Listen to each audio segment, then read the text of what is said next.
নমস্কার বন্ধুরা, আজকে নেনুয়া সবজি বানিয়ে দেখাবো কীভাবে বানাবো। আপনারা আমার সাথে থাকুন।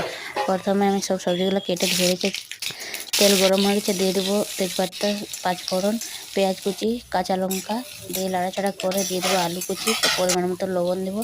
তারপর আবার লাড়াচাড়া করে দিয়ে দেবো আদা বাটা, রসুন বাটা একসাথে বাটা আছে। তারপরে দিয়ে দেবো মসুর ডাল ধুয়ে রেখেছি।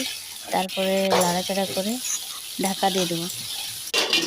তারপরে ঢাকা হাঁটাবো। তারপরে দিয়ে দেবো মিক্স মশলা, জল দিয়ে রেখেছি 1 চামচ মতন। তারপরে দিয়ে দেবো টমেটোর কুচি, হলুদ একসাথে দিয়ে টমেটোর কুচি হলুদ দেওয়া হয়ে গেছে। তারপরে দিয়ে দেবো নেনুয়া, পরিমাণ মতো লবণ দেবো, লাড়াচাড়া করে ঢাকা দিয়ে দেবো। ঢাকা দিয়ে মশলা দেওয়া সব কিছু দেওয়া হয়ে গেছে। ঠিক করে ঢাকা দিয়ে হাঁটায় কষে নেব। ঢাকা দিয়ে হাঁটায় কষে নেব। তারপরে দিয়ে দেবো পরিমাণ মতন জল দেবো, ফুটে উঠবে। তারপরে রান্নাটা হয়ে যাবে। আপনাদের ভিডিওটা ভালো লাগে তো লাইক করবেন, সাবস্ক্রাইব করে কমেন্ট করে বলুন। এইভাবে আপনারা একবার বানিয়ে খেয়ে দেখুন। ধন্যবাদ।